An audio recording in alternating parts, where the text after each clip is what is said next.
Hello. तो चलिए, आज मैं आप लोग को निर्मल सजेशन के जो है उसमें दिए गए मतलब ईयर पेपर के जितने भी हैं उसके जो एमसीक्यू इस वीडियो के जरिए मैं चलिए लोग को बताने जा रही हूँ। तो इससे क्या होगा, आप लोग का जो है क्लियर हो जाएगा और साथ साथ में मैं आपको कुछ डिस्कस भी कर दूंगी, जिससे आप लोग को ये समझ में आ जाएगा कि हाँ, अगर ये प्रश्न नहीं आएगा तो इसके अलावा कोई और प्रश्न आएगा तो हम लोग करेंगे, उसके बदले क्या टिक करना चाहिए। ठीक है, तो सबसे पहले देख लीजिए आप लोग, ये जो है 2015 का पेपर है। तो उसका सबसे पहले जो है हमारे जो है एमसीक्यू में सॉल्व करने जा रही हूँ। ठीक है, तो एमसीक्यू में सबसे पहले प्रश्न आप लोग का आया है 2015 में कि कितने साल बाद वे लोग लाहौर से अमृतसर आए थे। तो ये जो पार्ट है आप लोग जानते ही हैं, मलबे का मालिक से लिया गया है। ठीक है, यदि आप लोग को कभी पूछा भी जाए तो ये जो पंक्ति है कि वे लोग कितने साल बाद आए थे और कहाँ आए थे, वो लोग अमृतसर आए थे। और क्या करने के लिए आए थे, तो हॉकी का मैच देखने आए थे। तो इतनी बात ही आप लोग जान लीजिए, क्योंकि इससे भी बहुत सारे प्रश्न पूछे जाते हैं कि वो लोग किस लिए आए थे, क्या करने आए थे। ठीक है, हाँ। तो वो लोग कितने, तो 7.5, इसका सटीक आंसर होगा 7.5 साल बाद आए थे। ठीक है, और साथ में आप लोग को इतने मैं क्वेश्चन के आंसर भी बता दी हूँ। ठीक है, भाई बहन किस विद्या की रचना है, तो वो है कहानी। ठीक है, क्योंकि कहानी है, आप लोग जानते ही हैं कि आप लोग को 3 कहानियां पढ़नी है, एक मलबे का मालिक, भाई बहन और नशा। ठीक है, इसलिए कहानी में नो डाउट्स ये तीनों आए तो आप लोग कहानी में ही टिक करिएगा। ठीक है, लेखक ने किसे शोभा निकेतन कहा है, तो पर्वत को। यह भी पंक्ति जो है कुटच के पाठ से ली गई है, यह आप लोग जानते ही हैं। शोभा निकेतन किसे कहते हैं, पर्वत को कहते हैं। ठीक है, जीना भी एक कला है, यह पंक्ति किस पाठ से उद्धृत है, तो कुटच। ठीक है, सब कुछ बदल गया मगर बोलियां नहीं बदली, यह पंक्ति किस लेखक की है, तो मोहन राकेश की है, जो कि मलबे का मालिक जो है कहानी, उसके ही जो है रचयिता मोहन राकेश जी, वही उसमें ही वही जो है उनमें कहा गई है कि सब कुछ बदल गया मगर बोलियां नहीं बदली। ठीक है, इस शहर में उन्हें सब जानते हैं, उन्हें से किसे संकेतित पात्र है, तो यशराज। ये जो है आप लोग की निबंध की है, कलाकार की व्यक्तिगत ईमानदारी एक का है। ठीक है, अब आप लोग यहाँ थे कविता वाले पोर्शन में। तो पहला जो खंड क था वो आप लोग का निबंध और कहानी का पोर्शन था, इसमें कविताएं होंगी। तो दुष्यंत कुमार की कोशिश क्या है, सूरत बदलना। ठीक है, कवि को किससे डर लगता है, तो कवि को तेज घड़ी से डर लगता है। ठीक है, अवकाश वाली सभ्यता किस कवि की रचना है, तो दिनकर। दिनकर का पूरा नाम क्या है, रामधारी सिंह दिनकर। ठीक है, संध्या सुंदरी के हाथों में क्या नहीं बसती है, वीणा नहीं बसती है। ठीक है, मन पछित है अवसर बीते, यह तुलसीदास की किस रचना से है, तो विनय प्रतिका। ठीक है, आप लोग जानते ही हैं कि उसमें आप लोग को रामचरितमानस पढ़ना है, रामचरितमानस की कुछ पंक्तियां पढ़नी है, उसके बाद कवितावली, विनय प्रतिका, यही आप लोग को पढ़ना है आपके सिलेबस में। ठीक है, ये उसके बाद है कबीर के अनुसार ज्ञान का प्रकाश कब होता है, तो गुरु के मिलने पर। ठीक है, क्योंकि जब ज्ञान रूपी अंधकार में हम लोग रहते हैं तो हमें एक सच्चे गुरु और अच्छे गुरु मिलते हैं, तभी क्या है, हम लोग अज्ञान के जो है अंधेरे से बाहर निकल पाते हैं। ठीक है, ये कबीरदास के पद के से ली गई है ये पंक्ति। अब आगे आप लोग आएंगे खंड ग में, ये हिंदी साहित्य का इतिहास का है। ठीक है, तो हिंदी साहित्य के इतिहास से भी आप लोग को प्रश्न पूछे जाते हैं। ठीक है, ज्यादा नहीं, सिर्फ 5 प्रश्न पूछे जाएंगे। ठीक है, तो निम्नलिखित में से कौन सी रचना भारतेंदु जी की है, तो जब मैं आप लोग को भारतेंदु जी के बारे में बता रही थी, उन पे शॉर्ट नोट्स भी पढ़ाई हूँ, या फिर तो उसमें भी और भी अलग से भी पढ़ाई हूँ, तो उसमें आप लोगों को मैं बताई हूँ कि भारत दुर्दशा है। ठीक है, खड़ी बोली की उत्पत्ति किस अपभ्रंश में हुई थी, तो शौर्य सैनी होगा। ठीक है, ये भी मैं जब खड़ी बोली का विकास पढ़ा रही थी तो उस समय मैं बताई थी। मुचीराम किस कवि की रचना है, तो धूमिल। ठीक है, मैथिली शरण गुप्त किस युग के साहित्यकार माने जाते हैं, तो द्विवेदी युग के साहित्यकार माने जाते हैं। इन पे भी मैं शॉर्ट नोट्स आप लोग को पढ़ा चुकी हूँ। ठीक है, तो उसमें मैं इसकी चर्चा जरूर की हूँ। प्राकृतिक का सुकुमार कवि किसे कहते हैं, पंत को। पंत का पूरा नाम है सुमित्रा नंदन पंत। जब मैं सुमित्रा नंदन पंत जी पे शॉर्ट नोट्स आप लोगों को दे रही थी तो उस समय भी क्या है, आप लोगों को मैं बताई थी। ठीक है, कि उन्हें प्रकृति का सुकुमार कवि क्यों कहते हैं। चलिए अब आप लोग का आएगा परिभाषिक शब्दावली, जिसका मैं आप लोगों को शॉर्ट वीडियो बना चुकी हूँ परिभाषिक शब्दावली का, कि आपके बुक के पीछे में जो है जितने भी है आप लोग को सब कर ले चाहिए। इसके लिए तो आप लोग पेपर्स के अकॉर्डिंग ना करें तो सही रहेगा, क्योंकि आप लोग को उसमें सारा कर लेना चाहिए। तो ये इसका मैं आप लोग को शॉर्ट नोट्स भी मतलब बता चुकी थी एक बार शॉर्ट वीडियो के जरिए भी, कि आप लोग की जो बुक के पीछे है उसको आप लोग को सारा का सारा क्या करना चाहिए, याद कर लेना चाहिए। ठीक है, उसमें आप लोग पेपर वाइज जो है कि ईयर पेपर वाइज आप लोग करना चाहते हैं तो भी सही है, आप लोग कर सकते हैं।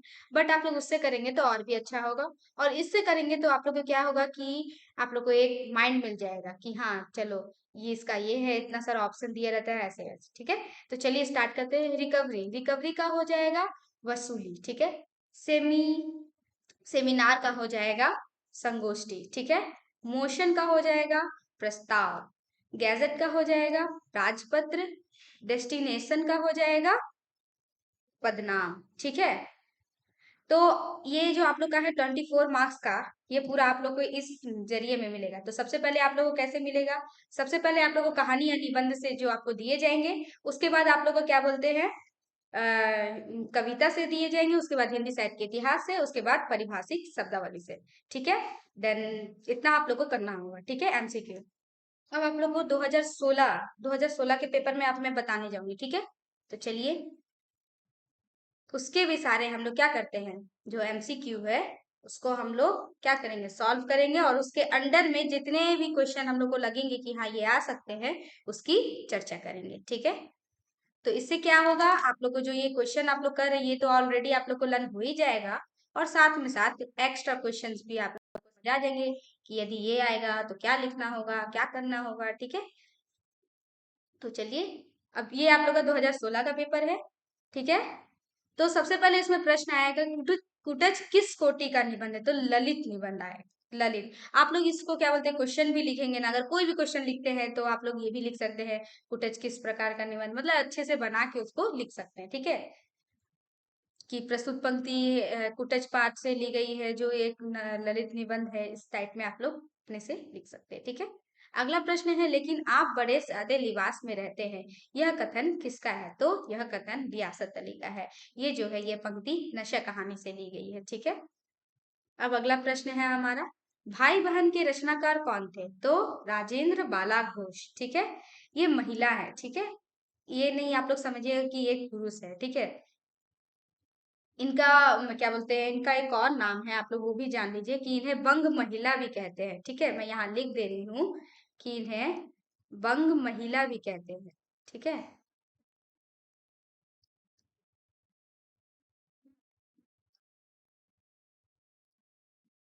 कलाकार की व्यक्तिगत ईमानदारी किस संकलन से लिया गया, तो यह एक साहित्यिक की डायरी है। ठीक है, साहित्यकार की डायरी है।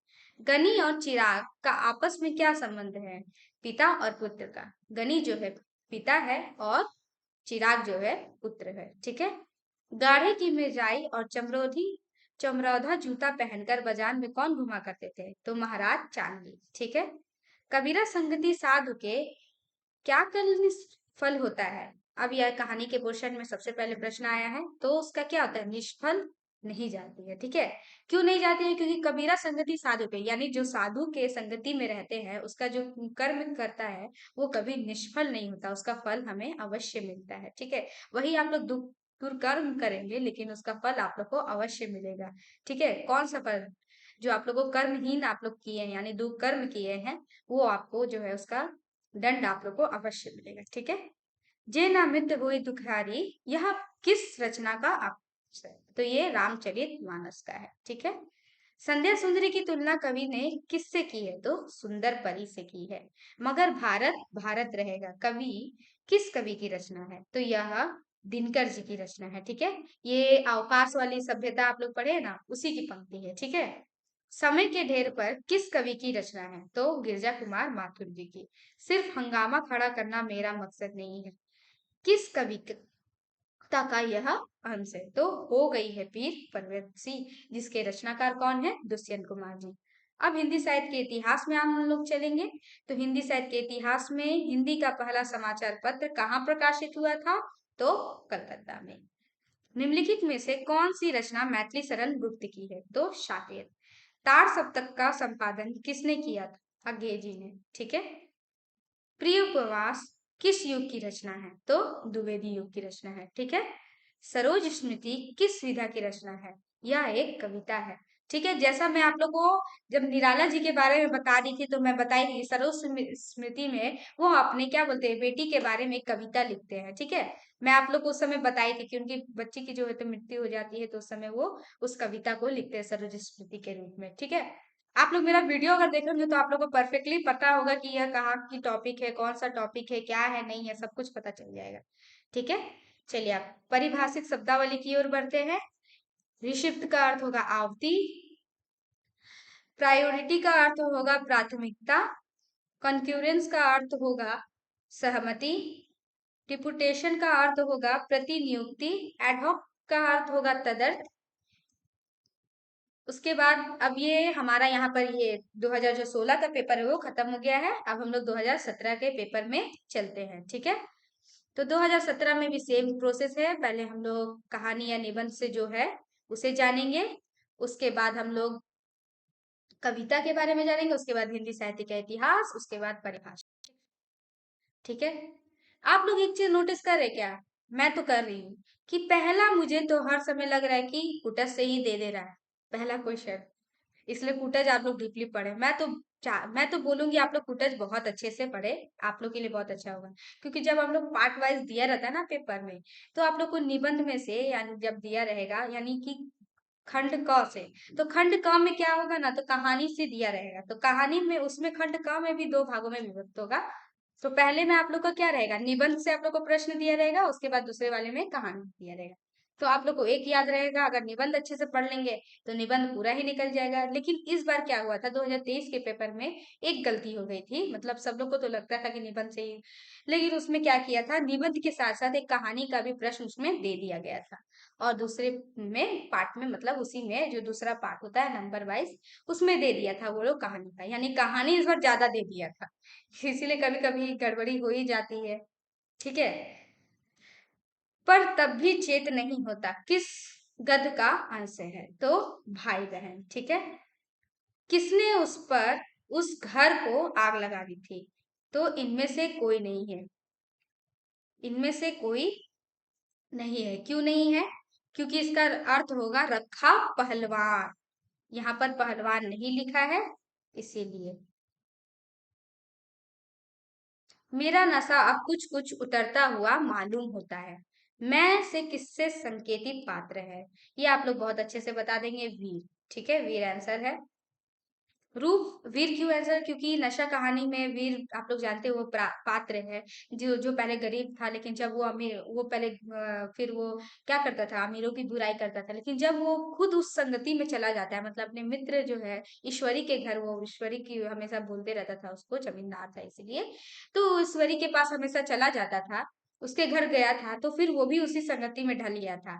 लेकिन जब वो वहां से रिटर्निंग कर रहा था, तो कोलकाता वाली गाड़ी में इतनी भीड़ थी कि उसका नशा वहीं पर उतरा था। अगर आप लोग मेरा वीडियो देखे होंगे तो आप लोग को अच्छे से यह याद, ठीक है, ठीक ठीक रूप से, क्योंकि मैं बहुत अच्छे से बताई थी कि उसका नशा कब उतर रहा है, ठीक है।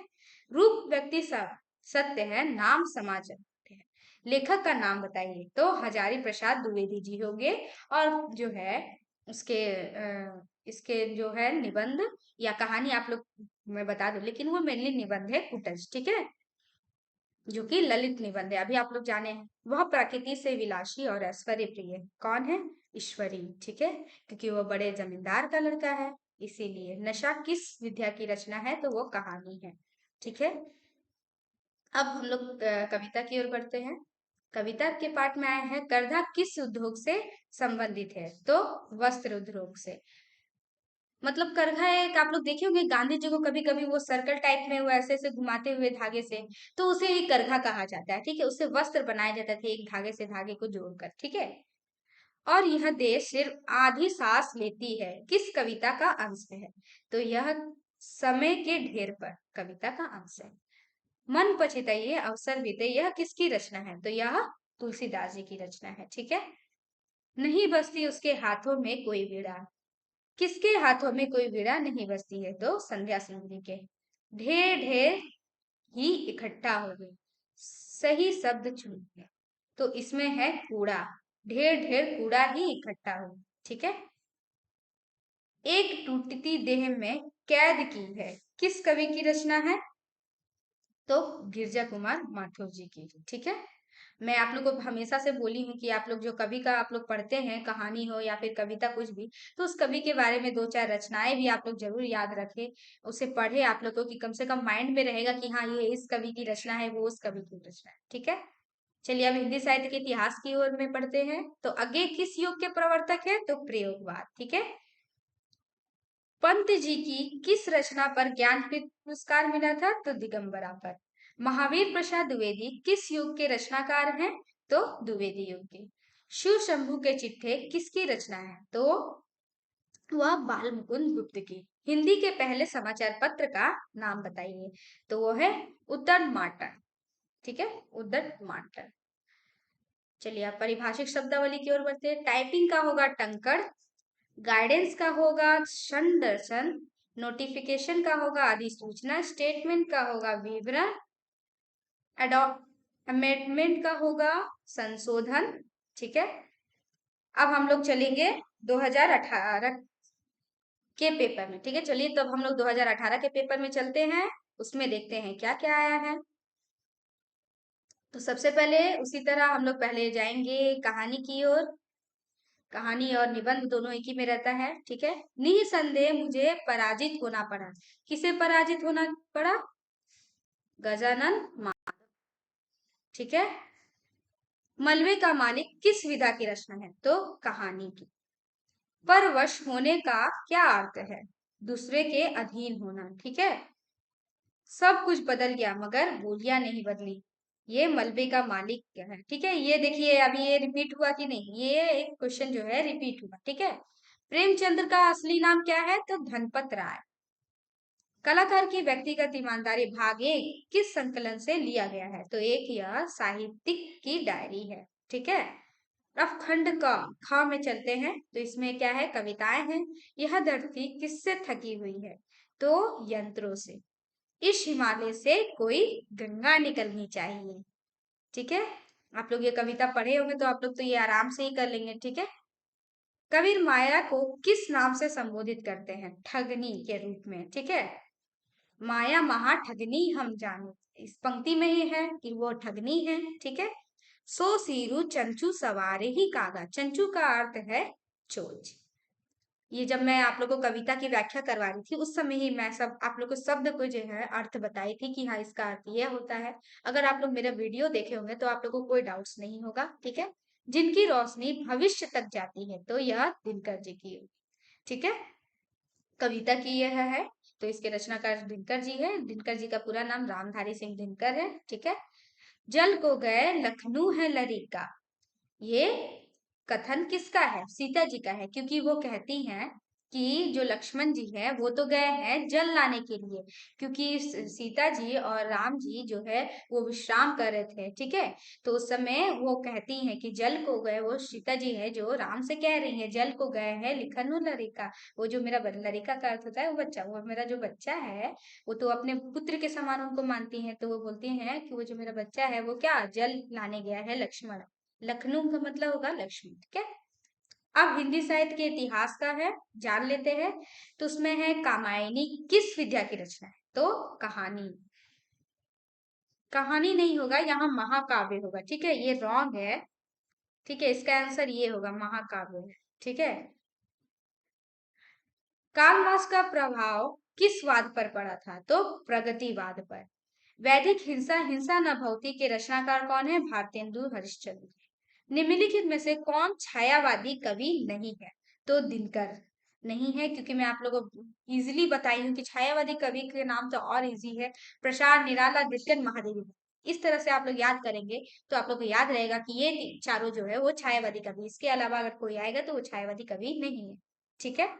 मोची राम किस कवि की रचना है? तो धूमी।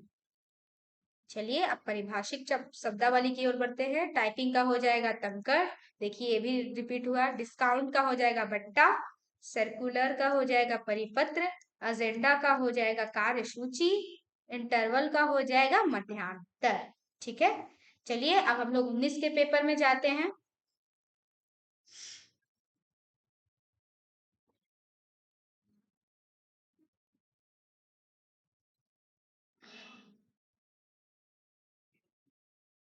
2019 पेपर में सबसे पहले आप लोगों को कहानी और निबंध से आया है। मैं भी अपनी बात कहाँ समझा रहा हूँ, मैं से संकेतित पात्र कौन है? तो लेखक है, ठीक है। कुटज किस कोटि का निबंध है? तो कुटज क्या है? ललित निबंध है। अभी आप लोग पढ़े थे, ये देखिए 3 टाइम्स ये जो है रिपीट हुआ है, दोनों प्रश्न जो है। फर्स्ट वाला तो 2 टाइम्स हुआ है, ठीक है। अमृतसर की सबसे भयावह आग कौन सी थी? बाजार बांसा की आग। दरिया दिल थे पाया सो टाया, कौन? रहीम, ठीक है। भाई बहन किस प्रकार की रचना है? तो राष्ट्र प्रेम की रचना, ठीक है। क्योंकि उसमें राष्ट्र को क्या बोलते हैं, आप लोग भाई बहन मेरा वीडियो देखे होंगे तो उसमें आप लोग को मैं समझाई दी थी कि उसमें जो दो पात्र मेनली है, साहब और सुंदर देई जो रहते हैं। फिर दोनों जने क्या करते हैं, सुंदरिया दोनों जन अपने पिता के साथ जाते हैं मेले में। तो मेले से क्या, सुंदरिया जो है एक मिट्टी का खिलौना लाती है, तो वही साहब जो है एक, तो दोनों भाई बहन देख रही हैं आप लोग, एक मिट्टी का यानी देश का बना हुआ खरीदता है, खरीदती है मतलब सुंदर देवी। और जो साहब रहता है वो का विदेशी खरीद लेता है, फिर भी लेकिन वो विदेशी खरीदा तो अपनाता नहीं है। वो जब अपने बड़े भाई से मिलता है, श्री राम जिनका नाम रहता है, तो उनसे जाकर बोलता है, हाँ हाँ ये तो नहीं है, मैं तो रामदीन बिसाती की दुकान से खरीद लाया हूँ। कैसे वो हो जाएगा विदेशी का? मैं तो उसे तो बोल, तो श्री राम उसको समझाते हैं कि तुम्हारा नहीं तो तुम वो जो रामदीन बिसाती उसका पैसा तो गया ना विदेश।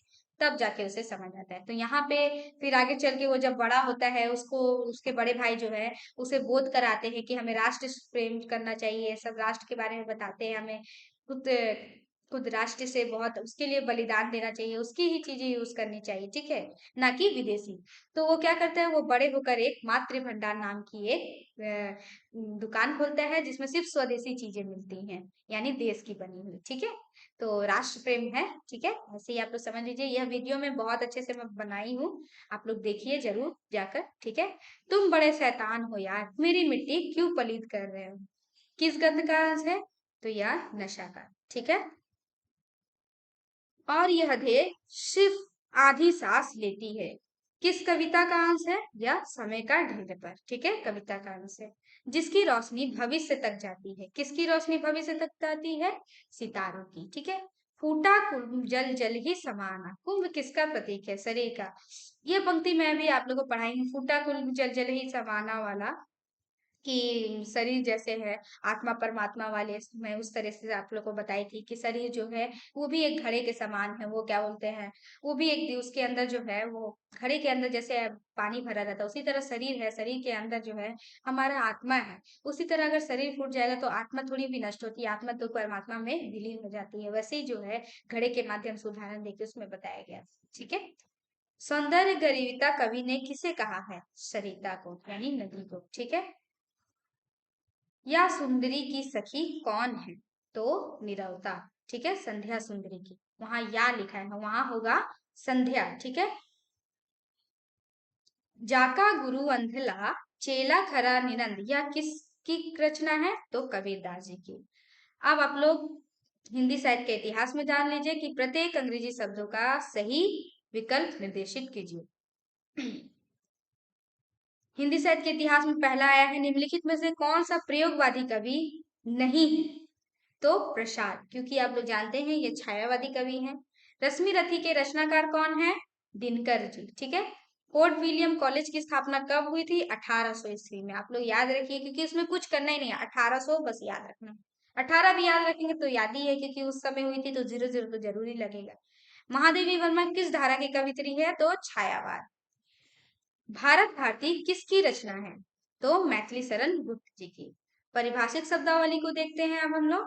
तो इसमें सबसे पहले आया है पासपोर्ट। पासपोर्ट का अर्थ होता है पासपोर्ट, पारपत्र। रूल्स का अर्थ होता है नियमावली। वेरिफिकेशन का अर्थ होता है सत्यापन। सुपरवाइजर का अर्थ होता है पर्यवेक्षक, ठीक है। रजिस्ट्रेशन का अर्थ होता है पंजीकरण, ठीक है। अब हम लोग 20 के पेपर में जाएंगे, ठीक है। चलिए 20 में देखते हैं क्या आया है।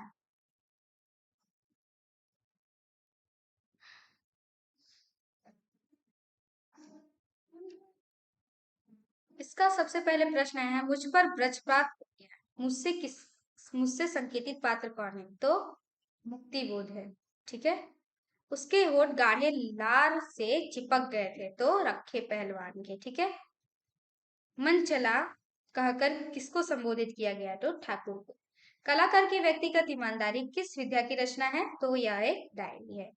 तुम चाल चलन में, पढ़ने लिखने में अच्छे हो, पर बड़े ही शक्तिशाली हो। यह किसका कथन है, श्री राम का कथन है नशा कहानी में। जैसा मैं अभी आप लोगों को बता रही थी कि नशा कहानी में साहब और सुंदर देव मेन पार्ट है, लेकिन उसके बड़े भाई भी एंट्री लेते हैं, उसके पिता भी है। ठीक है।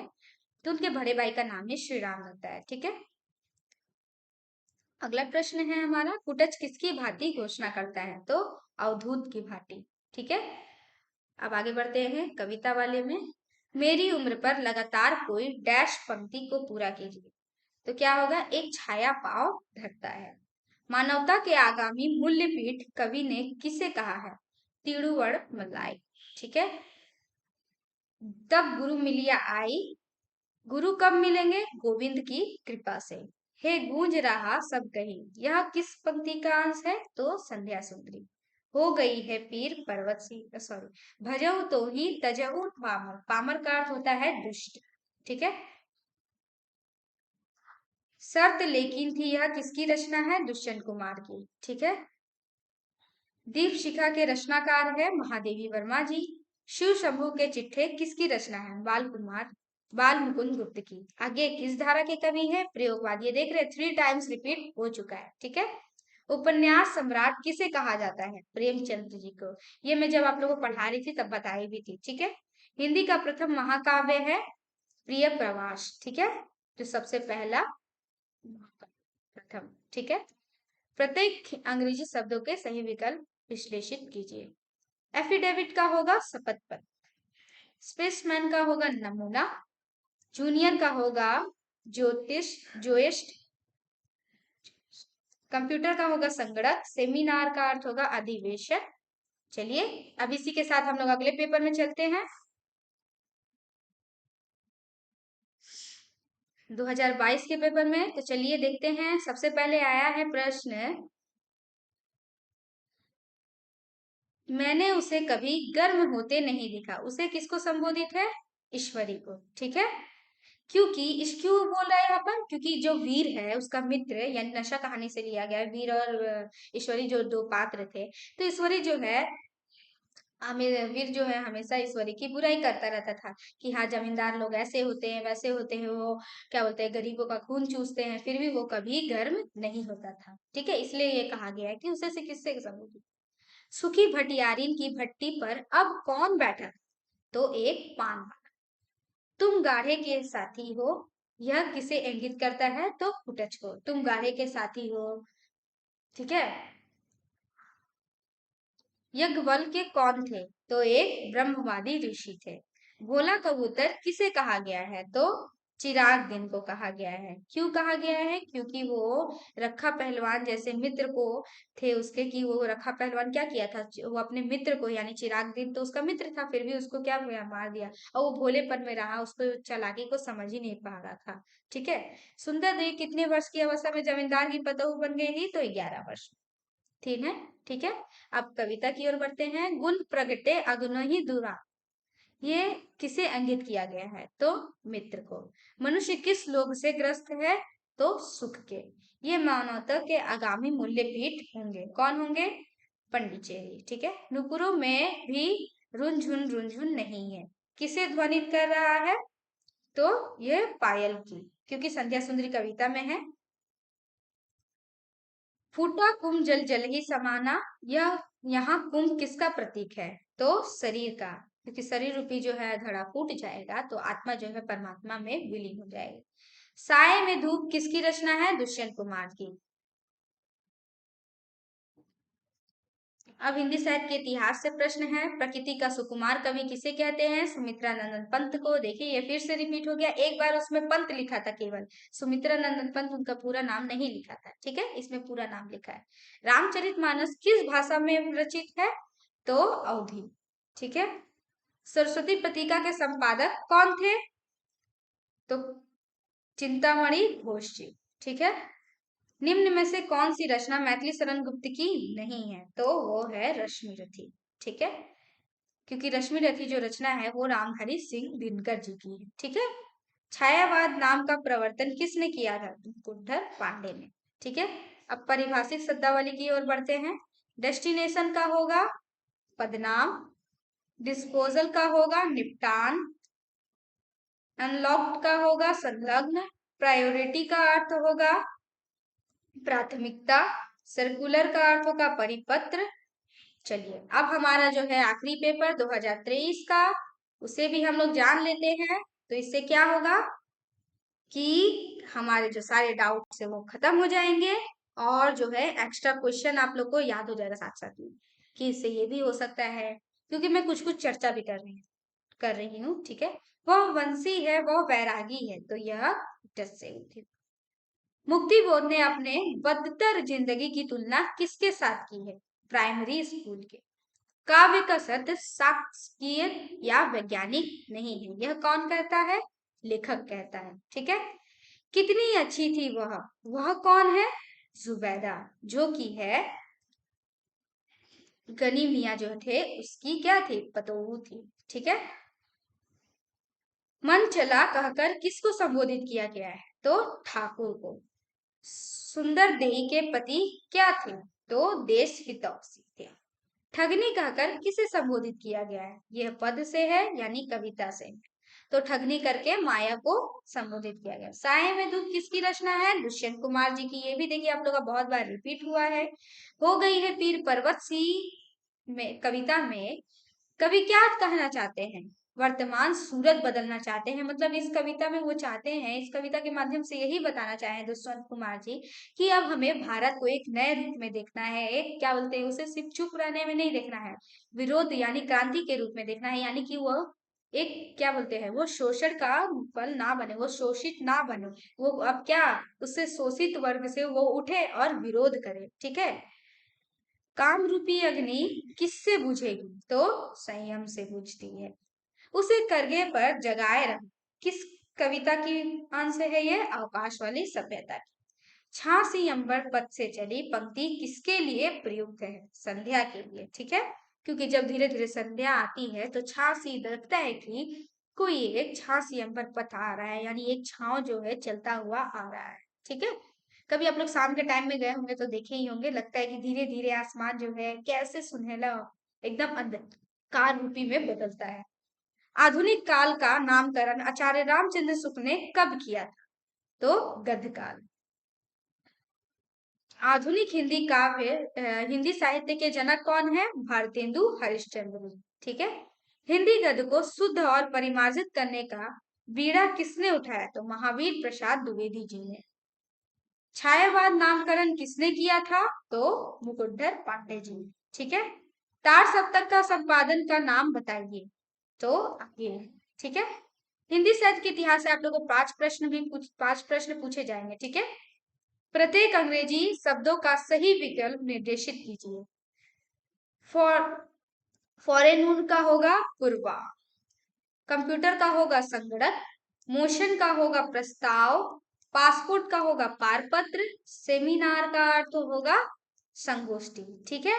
तो आप लोग यहाँ पर देख ही रहे हैं कि सबसे पहले आप लोग को इसको टोटल जो है 24 मार्क्स का दिया रहेगा। उसमें से आप लोग को 8 मार्क्स का जो है निबंध और कहानी से पूछा जाएगा और 8 मार्क्स का जो है कविताएं होंगी, उसमें से प्रश्न जो है आप लोग के एमसीक्यू पूछे जाएंगे। 5 मार्क्स के जो होंगे आप लोग के हिंदी साहित्य के इतिहास से पूछे जाएंगे और 5 मार्क्स जो आप लोग के परिभाषिक शब्दावली जो आपके बुक के एकदम आखिरी पन्ने में दिए होंगे। अगर अभी तक नहीं देखे तो अभी जाकर आप लोग जरूर देखिए और सारे उसको लर्न करिए। ठीक है। उससे बहुत ज्यादा बेनिफिट होगा। ठीक है। क्योंकि 5 मार्क्स तो डन होगा, बस आप लोग को एक पेज पढ़ना होगा। ठीक है।